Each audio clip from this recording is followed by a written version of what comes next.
Glórias a Deus. Mateus capítulo 21, a partir do versículo 18.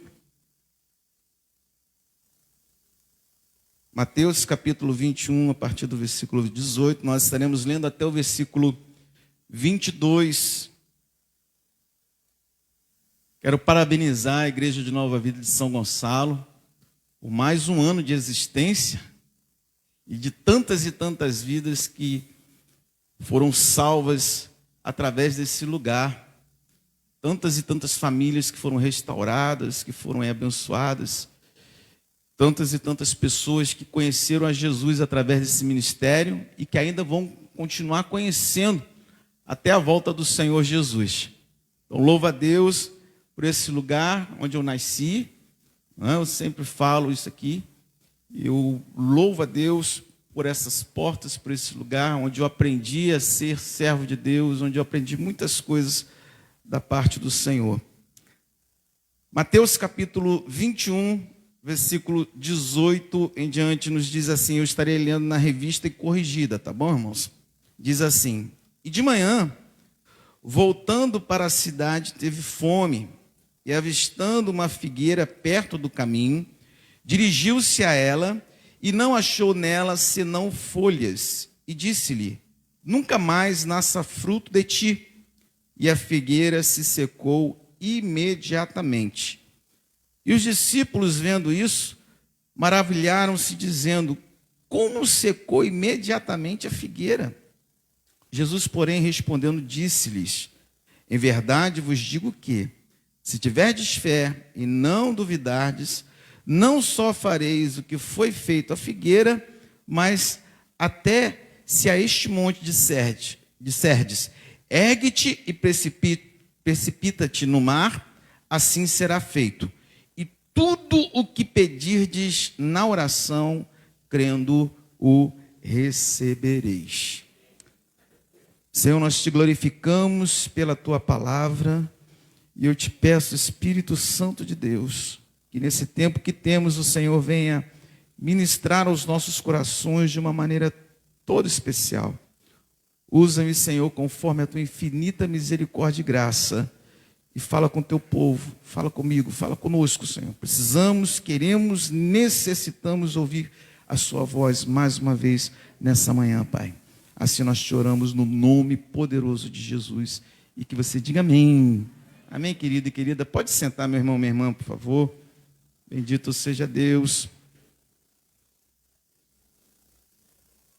Nós estamos diante desse texto, né, que relata mais um dos milagres de Jesus. E a Bíblia ela é muito clara quando diz que se todos os milagres que Jesus tivesse realizado fossem registrados, não caberiam livros para contar. Então nós temos um Deus que é especialista em milagres. Nós temos um Deus que é especialista em fazer coisas que nós não somos capazes de fazer com as nossas próprias mãos. Nós temos um Deus que age acima das circunstâncias, que age acima daquilo que é natural, que age acima de tudo, porque o nosso Deus é soberano, Ele tem poder sobre todas as coisas. E nessa narrativa que nos fala a respeito de uma situação onde os discípulos estavam caminhando ali com Jesus e eles se deparam com uma figueira. E nessa figueira eles estavam com fome, não havia fruto nessa figueira. E a Bíblia diz que Jesus se aproximou dessa figueira e falou, nunca mais nasça fruto de ti. E a Bíblia diz que essa figueira veio e se secou. Depois os discípulos passaram pelo mesmo lugar, viram que a figueira estava seca, ficaram admirados com aquilo.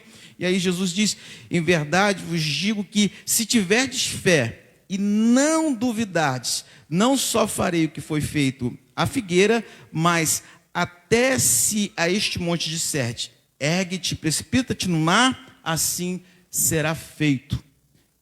Jesus estava enaltecendo ali o poder da fé, poder da oração feita com fé.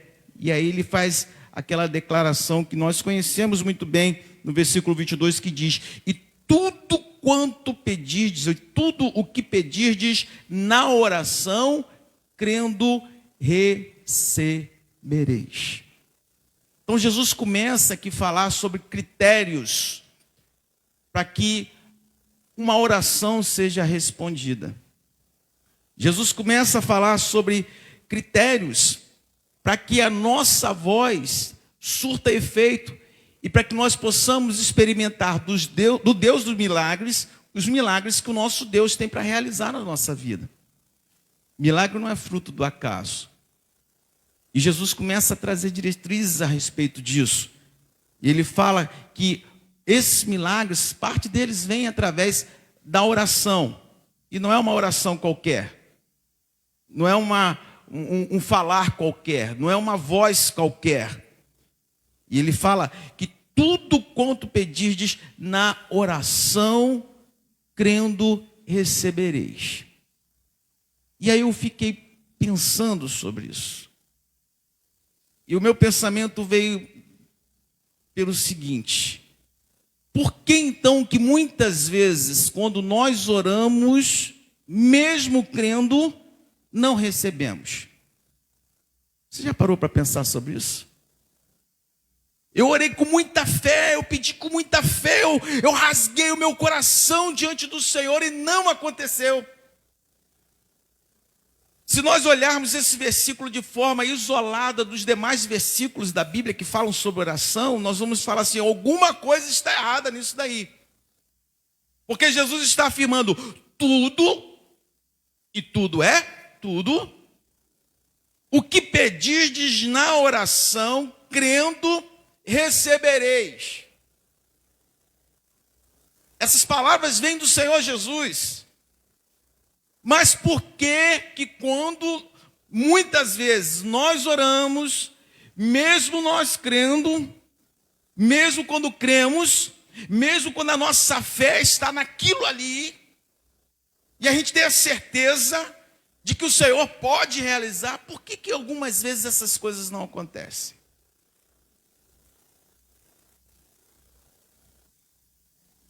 Eu tenho certeza que você já viveu situações assim. Eu tenho certeza que você já se deparou com alguma situação onde você sabia que Deus podia realizar, onde você sabia que algumas pessoas já até experimentaram aquilo que você estava clamando, mas por que não veio para você? Eu já vivi isso. Vivi isso com a minha própria família, com meu pai. Meu pai teve um AVC, meu pai era um homem muito forte, apesar da idade que tinha na época, tinha 83 anos, mas era um homem forte, muito forte. E de repente foi acometido por um AVC, o levamos às pressas para o hospital. E lá começou aquele processo de guerra, né? Senhor, tu és o Deus que cura, Senhor, tu és o Deus que sara. E várias vezes eu já tive a oportunidade de ver esse Deus que curar pessoas. Na minha própria vida, na vida dos meus filhos, todos os meus 2 filhos tiveram a experiência do sobrenatural. Todos os 2. Meu filho tinha uma hérnia de um lado e do outro. E de um lado nós oramos incessantemente, o Senhor curou, a hérnia foi embora. A outra passou pela mão do médico, mas Deus curou também através do médico. A minha filha também, igualmente, passou por uma situação de enfermidade, nós oramos, o Senhor curou, e agora meu pai estava lá, enfermo, numa cama. Cada dia que íamos para o hospital, a notícia era cada vez mais desesperadora. Por fim, o médico falou assim: olha, se sobreviver, tem de 3 a 5% de chance de ter as mesmas faculdades mentais, andar vai ser impossível, vai ficar vegetativo. E enquanto tinha vida, nós estávamos orando, clamando, buscando ao Senhor, falando com Deus, chorando aos pés da cruz. E 5 dias depois, meu pai faleceu. E eu estava cheio de fé. Minha irmã, que também é serva de Deus, estava cheia de fé. Minha mãe, serva de Deus, também cheia de fé. Outras pessoas que convocamos para orar, estavam cheias de fé. Então a gente precisa entender uma coisa, irmãos. oração será respondida. E Deus deixou de ser Deus por conta disso? Não. Deus deixou de nos amar por conta disso? Não. Então qual a explicação? A explicação é que nós temos um Deus que tem uma vontade soberana e Ele sabe o que é melhor para cada um de nós. Mesmo quando a gente não está entendendo coisa alguma. Mesmo que a gente não esteja compreendendo o momento. Então nós temos um Deus que é soberano em suas vontades, e Ele não vai fazer com que a minha vontade prevaleça se a dele não está de acordo com aquilo. Por mais que eu queira algo, por mais que você queira algo, por mais que você deseje algo, por mais que você imagine algo, e por mais que você já tenha visto isso acontecer na vida de um personagem bíblico ou da vida de alguém, se aquilo não é a vontade de Deus, irmãos, você pode espernear, chorar, gritar, rasgar as vestes como faziam os judeus, colocar pano de saco, mas Ele não vai fazer. Porque a vontade dele é soberana. E Ele sabe o que é melhor para as nossas vidas. Ele sabe o que é melhor para você, independente de você não estar entendendo o que está acontecendo. Então a vontade de Deus sempre vai prevalecer, porque Ele conhece o fim antes do começo. E a gente precisa crer nisso, porque senão a gente entra em parafuso. A gente precisa entender que tudo quanto Deus faz e tudo quanto Deus permite vai cooperar para o bem daqueles que o amam. Por acaso tem alguém que ama o Senhor aqui? Aleluia! Aleluia! Então tudo quanto o nosso Deus fizer por nós vai cooperar para o nosso bem, vai cooperar para o reino, vai cooperar para que alguém seja edificado, para que alguém seja fortalecido, para que os propósitos do reino avancem. Deus é quem sabe de fato o que é melhor para as nossas vidas. E em Jeremias, no capítulo 33, no versículo 3, a Bíblia nos fala sobre isso claramente.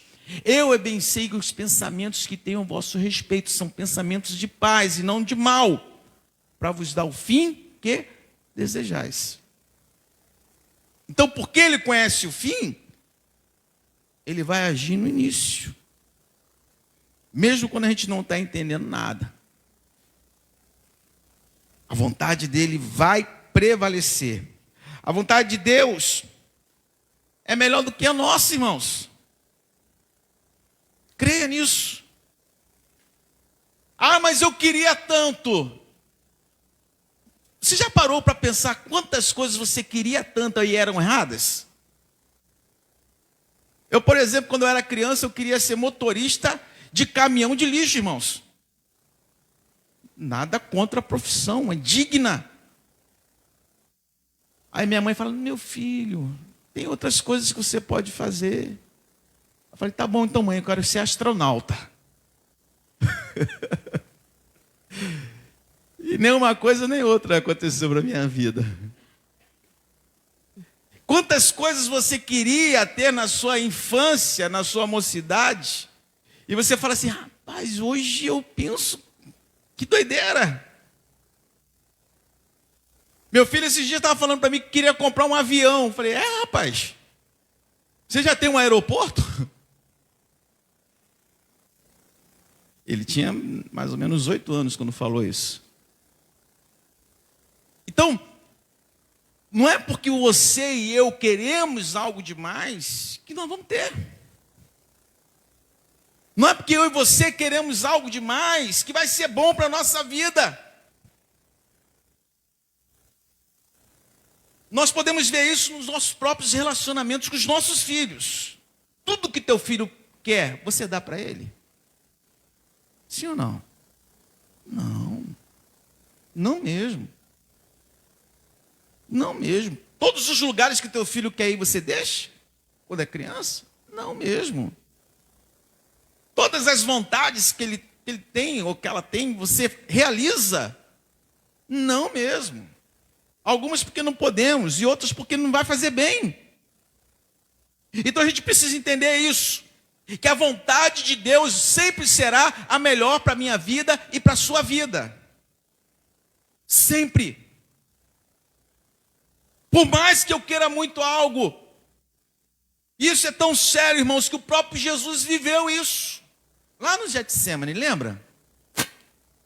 Quando ele já estava ciente do que iria acontecer, e quando todo o peso do pecado já estava sendo levado sobre ele, e quando ele estava já sabedor das coisas que iriam acontecer com ele, que seria cuspido, seria esbofeteado, seria tratado como um filho das trevas e não como um Deus. E agora ele se reúne com seus discípulos para orar, e a Bíblia diz que tamanha era a agonia dele, que ele sua sangue. E ali ele vira para o pai e fala: Pai, se possível, passe de mim esse cálice. Porém, que seja feita a tua vontade. Por 3 vezes Jesus orou: Pai, se possível, passe de mim esse cálice. Porém, que seja feita a tua vontade. Era possível passar o cálice? Não, senão nós não estaríamos aqui adorando ao Rei Jesus nessa manhã. Ele morreu para que nós pudéssemos ter vida. Ele se entregou para que nós pudéssemos estar hoje aqui, cientes, totalmente cientes de que Ele é o nosso Senhor e o nosso Salvador. Aleluia. A vontade de Deus tem que prevalecer, não a nossa. Por isso que na própria oração que ele ensina, na oração modelo, em certa feita ele diz que seja feita a tua vontade. Pai nosso que estás nos céus. E ele diz, seja feita a tua vontade, assim na terra como nos céus. Porque a vontade dele é boa, é perfeita e agradável. Aleluia. Então, irmãos, a nossa oração, por mais cheia de fé, por mais cheia de propósito, por mais boas intenções, não será ouvida se não tiver de acordo com a vontade. Não será ouvida se ele não tiver um projeto mais à frente. Não será ouvida se vai nos trazer dano. Não será ouvida se ele tem algo a mais com aquilo que está acontecendo com a situação. Aleluia. Então o que fazer diante de uma situação dessa? Devemos deixar de orar, já que a gente tem a consciência de que Deus sabe tudo, a vontade dele é perfeita. Então eu não preciso orar, eu não preciso clamar. Não, não é isso. A oração é a maneira como nós temos de nos comunicar com Deus, uma das maneiras. A oração é como nós rasgamos o nosso coração para Ele e deixamos Ele participativo na nossa vida. A oração vai nos identificar com o próprio Deus e vai honrá-lo. Então, mesmo sabendo que é a vontade dele que vai prevalecer, nós temos sim que orar. A oração move as mãos de Deus. A oração intervém em situações. A oração muda situações. Aleluia. Então, como que deve ser essa oração? De joelhos, de pé, deitado, de frente para a parede, em cima do milho. Como é que deve ser a nossa oração? Trancado no quarto, introspectiva, aquela oração que você faz em silêncio, porque há aqueles que dizem assim, se eu orar alto, o diabo vai ouvir. Ou gritando. Será que a minha oração tem que ser aquela que eu e mais o vizinho lá do outro quarteirão tem que ouvir? Como é que tem ser a oração, afinal de contas.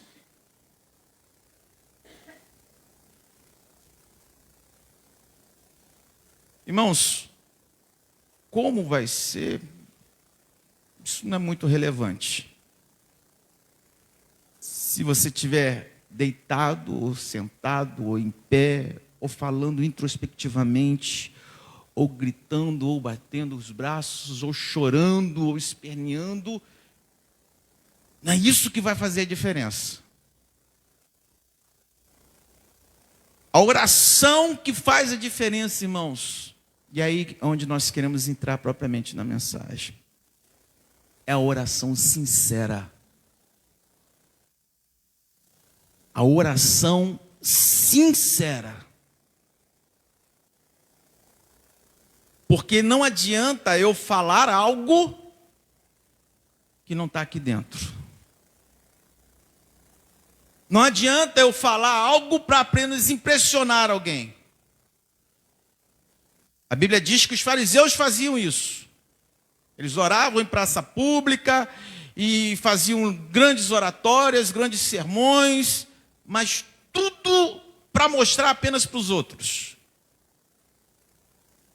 E Jesus os chamava de hipócritas, que quer dizer artistas, que fingiam algo que não eram. E muitas vezes Jesus foi duro com eles e os chamava também de sepulcro caiado. Bonitinho por fora e feio por dentro. E a oração que vai produzir resultados desejáveis na nossa vida é essa oração.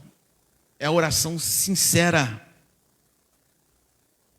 Que estando de acordo com a vontade de Deus, que estando de acordo com a soberania de Deus, que estando de acordo com os propósitos de Deus, vai produzir os resultados que nós desejamos. Aleluia.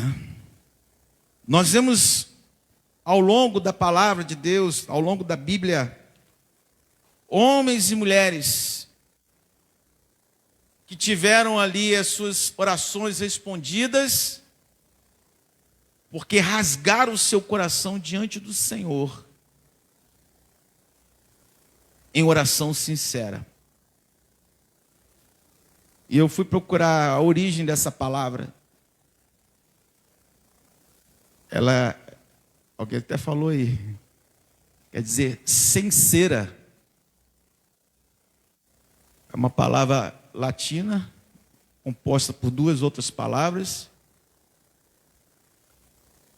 E a história, como ela foi criada, essa palavra diz respeito a artesãos romanos, que faziam ali as suas esculturas, e esses artesãos que faziam as esculturas, e alguns desses artesãos desonestos, eles pegavam essas esculturas e para vender por um bom valor, essas esculturas eram feitas em granito ou em mármore, e eles pegavam e colocavam uma cera especial para esconder ali a deformidade, para esconder onde tinha uma falha, para esconder o que estava mal feito. Mas tinha o outro lado, os artesãos honestos. E esses artesãos honestos, eles não colocavam cera, eles faziam questão de dizer que a escultura que eles estavam vendendo ali era uma escultura sem cera, original. E aí veio a palavra sincera, que quer dizer verdadeira. Verdadeira. Então, como é que você tem se dirigido ao teu Deus? Não adianta a gente chegar diante de Deus, se o nosso coração está triste, de você dizer, Senhor, eu estou muito alegre. Isso é sinceridade? Não. Então fala para o Senhor, olha Senhor, eu estou triste. Eu estou chateado, eu não estou entendendo o que está acontecendo. Senhor, eu estou fraco. Senhor, eu estou debilitado. Senhor, eu estou passando por dificuldade. Essa semana eu ouvi uma frase que mexeu muito comigo. E o pregador estava falando o seguinte, é muito melhor você confessar uma tentação do que confessar um pecado. E às vezes a gente está sendo tentado por alguma coisa, mas fica, não vou falar com Deus a respeito disso. Será que Deus não sabe? É claro que sabe.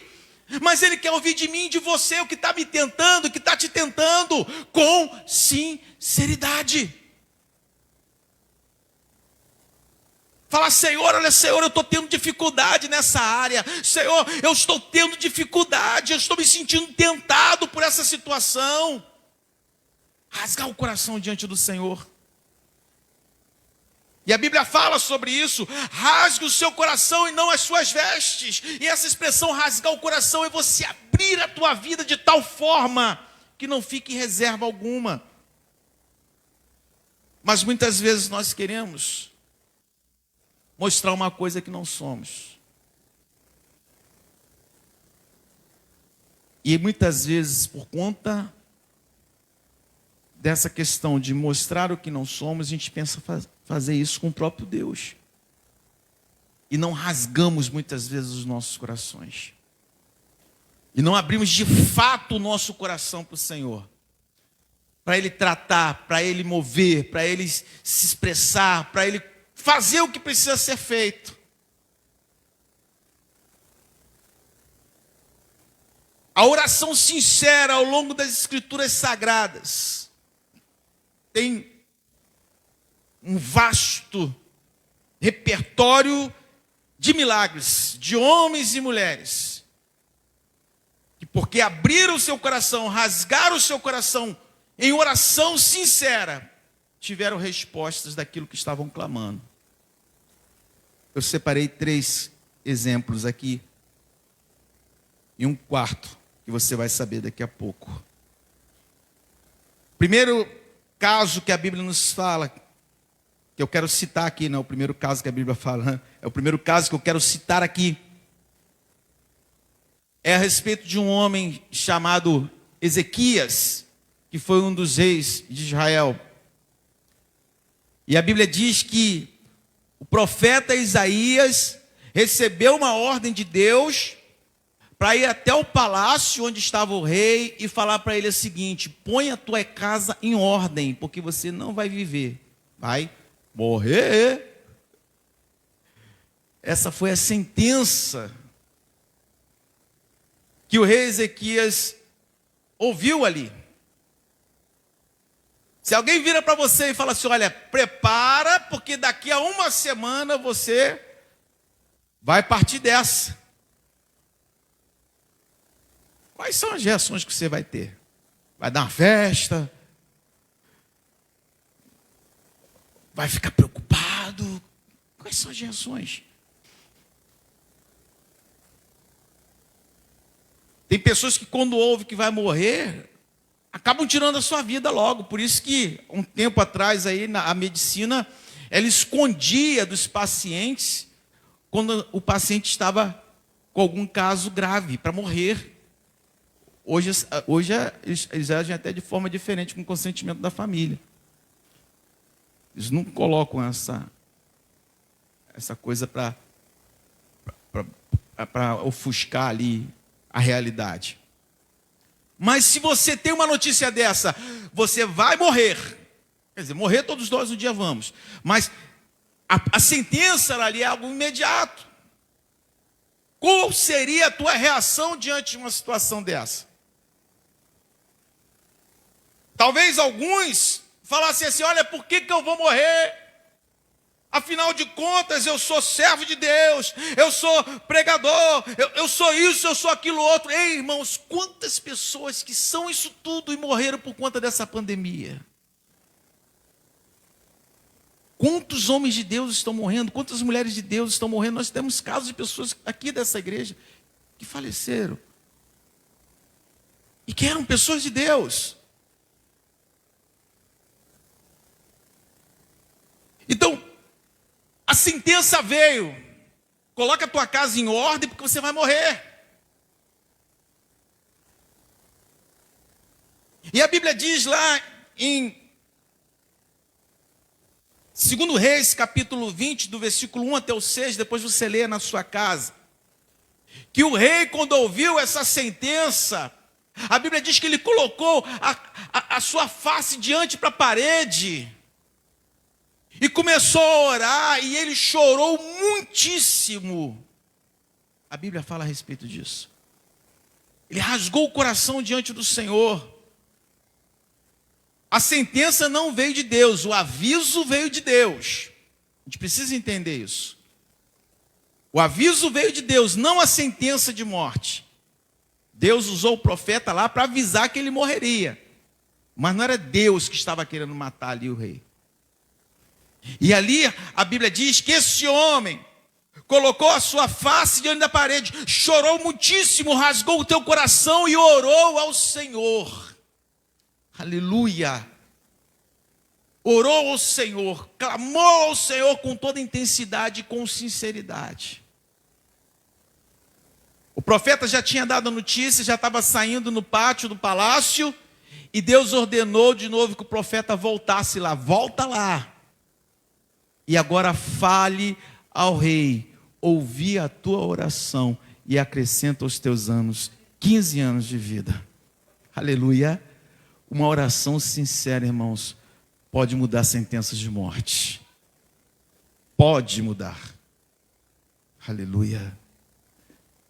Uma oração sincera pode mudar sentença de morte.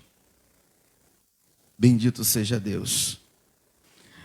A oração sincera trouxe perdão ao coração de um homem que nós conhecemos muito bem, um homem chamado Davi. Foi rei também de Israel. Nós conhecemos a história desse homem, que por um descuido, por uma falta de vigilância, acabou se deixando levar pelos seus olhos, cobiçou uma mulher que estava se banhando, adulterou com ela, depois matou o marido dela para tirá-lo de jogada e poder ficar com ela. E a Bíblia diz que isso cheirou mal aos olhos do Senhor, às narinas do Senhor. Deus enviou também lá um profeta para falar com ele. O profeta criou uma historinha lá para que ele se identificasse. E ele falou assim: não, vamos matar a pessoa que fez esse mal.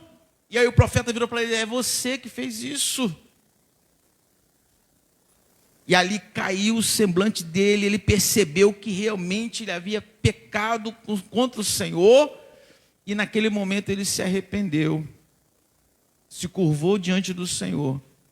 E a Bíblia registra um dos salmos mais lindos das Escrituras, que é o Salmo 51, que é o salmo que relata ali esse momento de arrependimento de Davi, quando ele peca ali com Betseba. Vamos ler? Salmo de número 51. A palavra de Deus registra, faz questão de registrar.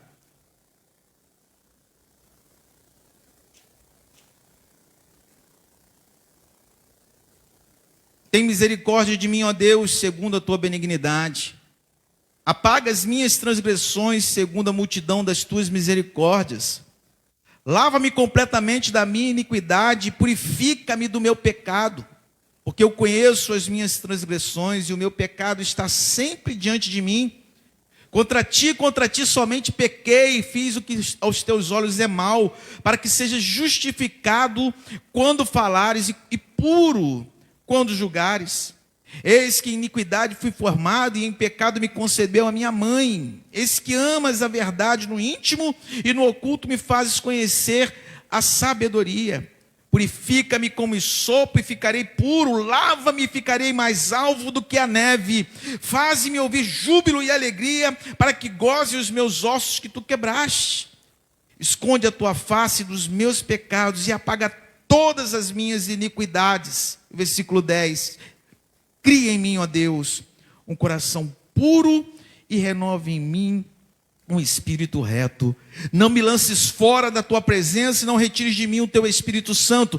Torna a dar-me a alegria da tua salvação e sustém-me com um espírito voluntário, ou a outra tradução, com um espírito reto. Aleluia. Aleluia. A oração sincera, ela produz arrependimento de pecados. A oração sincera produz restauração. Davi não só teve o perdão dos seus pecados, mas ele foi restaurado. E ele pedia a Deus: Deus, dá-me um coração puro, cria em mim um coração puro, renova em mim um espírito reto. E eu posso imaginar Davi ali, chorando aos pés do Senhor, gemendo aos pés do Senhor, pedindo: Senhor, eu nasci em pecado, eu fui gerado em pecado, eu vivi em pecado, eu sou pecador, mas eu sei que o Senhor é poderoso para me perdoar e me purificar. Aleluia! Então nós não podemos esconder diante do Senhor as nossas falhas, irmãos. Temos que nos desnudar diante do Senhor.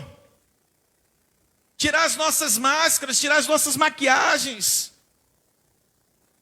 Tirar as nossas capas. Tirar a nossa falsa santidade muitas vezes. E agir com um coração sincero. Porque, irmãos, não há pecado que Deus não possa perdoar. Não há. E você sabe o que é muito pior do que pecar? Muito pior do que pecar é não se arrepender com um coração sincero. Porque a Bíblia não fala de novos casos, de Davi adulterando e matando para ficar com a mulher dos outros. A Bíblia não fala mais. Davi casou outras vezes. Mas ele nunca mais fez aquilo que ele fez ali. Porque ele rasgou o coração diante do Senhor de forma sincera.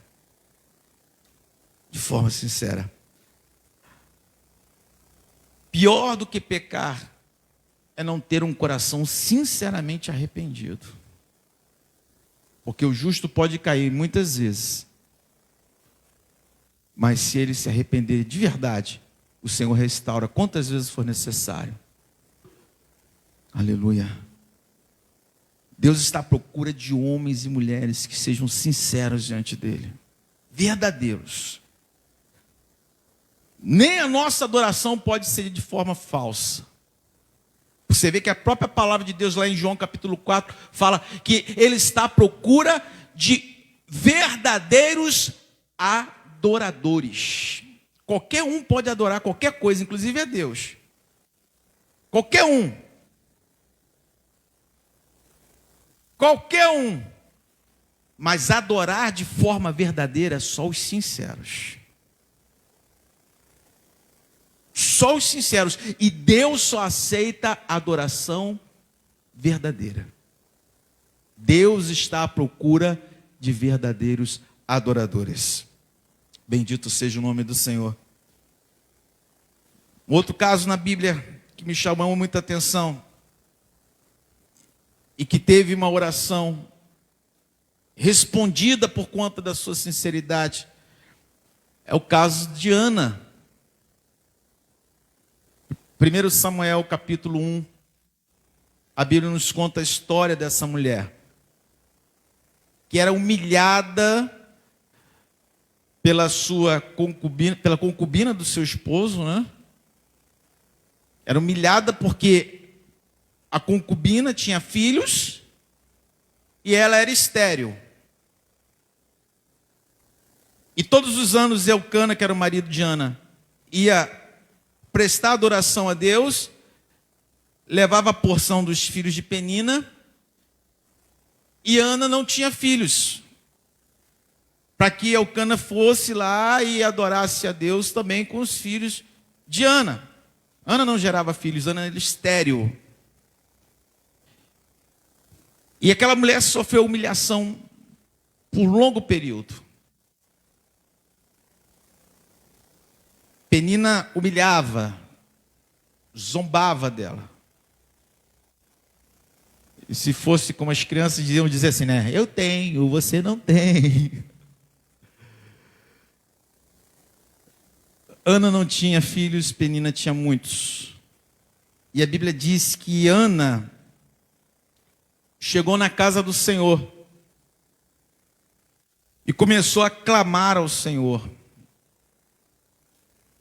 Invocou o nome do Senhor. Buscou o nome do Senhor, e a Bíblia diz que ela também chorou ali em oração. E a Bíblia diz que o Senhor ouviu a oração de Ana.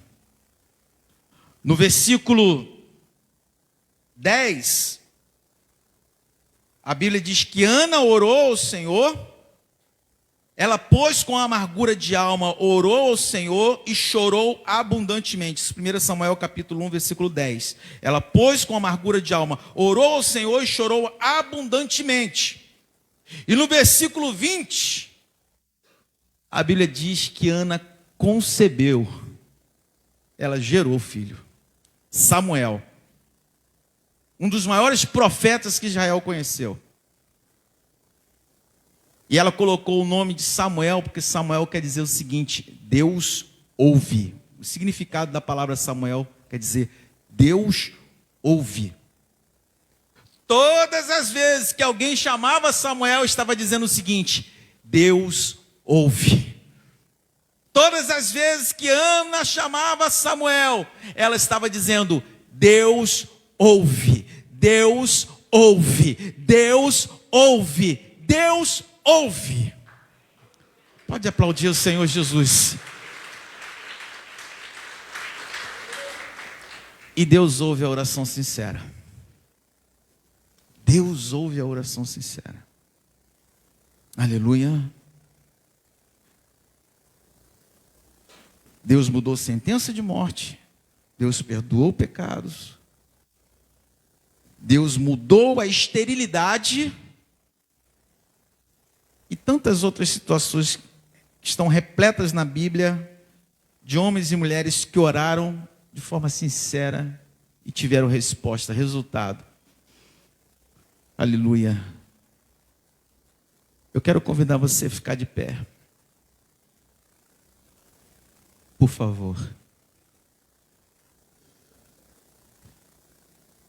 Pastor, você falou que tinha 3, talvez 4.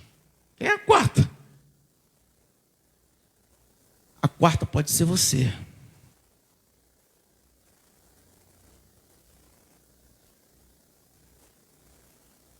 A quarta pessoa que pode chegar em um desses cultos aqui e falar assim: Pastor Renato, eu gostaria de dar um testemunho do que Deus fez na minha vida.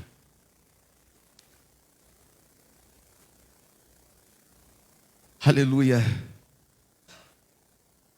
Deus ouve. E Ele é poderoso para ouvir orações sinceras nessa manhã. Aleluia. Seja qual for a situação, Ele tem poder para transformar. Talvez seja uma situação de morte. Talvez seja uma situação de desemprego. Talvez seja uma crise existencial. Quantas coisas a gente precisa no decorrer da nossa existência, né, irmãos? Quantas coisas. Quantas histórias você já pode contar? Quantas coisas você já pode dizer? De coisas que você já viveu, experimentou. E algumas que você achou que teve sucesso, outras que você achou que nem tanto. Outras que você achou que saiu fracassado, derrotado. Mas a grande verdade é que tudo isso cooperou para que você pudesse estar aqui hoje adorando ao Senhor. Tudo isso.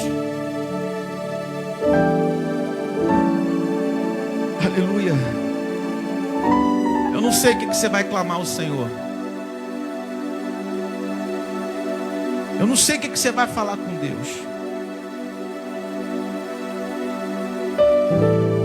Mas a nossa convocação nessa manhã é que aquilo que você for falar com Deus seja você rasgando o teu coração para Ele. rasgando. Porque aquilo que você pode, aquilo que você não pode, Ele pode. Aquilo que você não consegue de forma natural, Ele consegue de forma sobrenatural. Aleluia. O Espírito de Deus está aqui nessa manhã, e Ele está interessado em corações sinceros, sem cera. Ele está interessado em corações verdadeiros. E se você está aqui nessa manhã, é porque você é uma dessas pessoas. Aleluia. Nós o adoramos com cânticos, nós o adoramos erguendo mãos, nós o adoramos falando que Ele é santo, que Ele é maravilhoso. E nós estamos agora diante do Senhor. Aleluia. Então rasga o teu coração diante dEle nessa manhã. O que está acontecendo contigo? O que está acontecendo contigo que Ele pode fazer na tua vida? O que está acontecendo contigo, meu irmão, minha irmã? Fala para Ele. Eu não sei se você vai chorar, eu não sei se você vai sorrir, eu não sei como você vai fazer, eu não sei. Eu só peço nesta manhã que você rasgue o seu coração com sinceridade diante do teu Deus. Porque Ele me conhece, Ele te conhece. Ele sabe se o que está aqui está com cera ou se está sem cera. Ele sabe o que está saindo da minha boca é verdadeiro ou é mentiroso. Ele te conhece, Ele me conhece. Então rasga o teu coração para Ele. Se é uma queixa, então faça essa queixa, mas depois diga: Senhor, eu sei que o Senhor tem o melhor para a minha vida. Eu sei que o Senhor tem o melhor para mim. Eu sei, Senhor, que Tu vives. Oh, aleluia, aleluia, aleluia. Oh, Espírito de Deus, Espírito de Deus, Espírito de Deus. Oh, Senhor, eu sei que Tu ouves. Eu sei que Tu ouves, Senhor. Então ouça a oração desse homem. Então ouça a oração dessa mulher. Então ouça a oração desse jovem, Senhor. Dessa pessoa, meu Pai, que está aflita. Dessa pessoa que está angustiada. Dessa pessoa que talvez não tenha com quem conversar, Senhor. Não tenha com quem se abrir. Oh, Espírito de Deus, inclina os teus ouvidos nessa hora, Senhor, e ouça esse teu filho. Inclina os teus ouvidos, Pai de amor, e usa mais uma vez de misericórdia. Oh, Senhor, usa mais uma vez, Senhor da glória, com teu amor, com a tua graça, Senhor. E vem segundo a tua vontade, Senhor, vem segundo o teu querer, vem, Senhor, e muda este quadro, muda, Senhor, essa situação. Muda, meu Deus. Muda sentenças, Senhor da glória. Sentenças que foram aí direcionadas pela vida. Muda sentenças, Senhor da glória. Muda sentenças. Muda situações, meu Pai de amor. Muda, Espírito de Deus. Muda, Senhor, o quadro desse homem, meu Pai, que não tem forças para abandonar o mal, que não tem forças para abandonar o pecado. Muda o coração deste homem, dessa mulher. Muda, Senhor. Dá-nos um coração segundo Teu, Espírito Santo. Dá-nos um coração segundo Teu, Senhor Jesus. Dá-nos um coração puro. Dá-nos um coração diferente, Espírito de Deus. Transforma a esterilidade das nossas vidas. Onde houver, Senhor, uma terra estéril, Senhor, faz frutífera. Onde houver um crente estéril, transforma esse crente num crente frutífero, Senhor. Muda, meu Deus, a história desse homem. Muda, Senhor, muda. Para a glória do Teu nome, Senhor. Para a glória do teu nome. O Senhor é especialista em transformação. E nós rasgamos o nosso coração diante de ti nessa manhã. Vem em nosso socorro. Vem, Senhor, em socorro desse teu filho, dessa tua filha. Vem em socorro daqueles que te buscam. Vem em socorro daqueles que te amam, Senhor. Daqueles que estão com o coração quebrantados nessa manhã e que dizem para ti: Senhor, não temos para onde ir, pois só tu tens as palavras de vida eterna. Só tu tens as palavras, Senhor, para o nosso coração. Aleluia, aleluia, aleluia. Você é capaz de erguer mãos santas aos céus e adorá-lo. Você é capaz de erguer mãos santas aos céus e glorificá-lo. Aleluia, aleluia, aleluia, aleluia. Você já pediu, você já orou, você já implorou. Agora renda graças ao Senhor. Rende graças ao Senhor, porque isso é bom. Senhor, nós te adoramos nessa manhã. Nós te adoramos, Senhor da glória. Mesmo com as nossas falhas, mesmo com as nossas imperfeições, mesmo com os nossos deslizes, nós te adoramos e queremos avançar, queremos crescer em ti, Senhor. Queremos caminhar contigo, Senhor da glória. Queremos a tua presença, queremos o teu Espírito, queremos a tua força, queremos o teu Espírito todos os dias, Senhor. Aleluia, aleluia, aleluia. Bendito seja o nome do Senhor. Que o Senhor atenda a tua petição segundo a vontade dEle. Que o Senhor mude a tua história. Que o Senhor mude a tua sorte. Que o Senhor faça dos teus dias prósperos. Que o Senhor faça da tua vida um manancial de águas. Oh, aleluia. Que a mão do Deus Todo-Poderoso coloque em ordem tudo aquilo que está desordenado na tua história. Que a mão do Todo-Poderoso reorganize a tua vida, organize os teus sentimentos. Que a mão do Todo-Poderoso te faça prosperar em todos os teus caminhos. Bendito seja o nome do Senhor. Bendito seja o nome do Senhor. Que a mão do Senhor faça essa igreja avançar cada vez mais e ganhar muitas almas para o reino de Deus. Que a mão do Senhor continue conduzindo a vida do pastor Renato, da sua esposa Cíntia, dos filhos, do corpo de obreiros dessa igreja, dos departamentos. Que a mão do Senhor prospere este lugar em tudo, para a glória do nome de Jesus. Aleluia, aleluia, aleluia. Glorifica aí ao Senhor. Exalte ao teu Deus, exalte a Ele. Bendito seja Deus. Vamos louvar o nosso Deus. Vamos louvar com mais um cântico. Adore ao Senhor.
Projetos, os meus sonhos.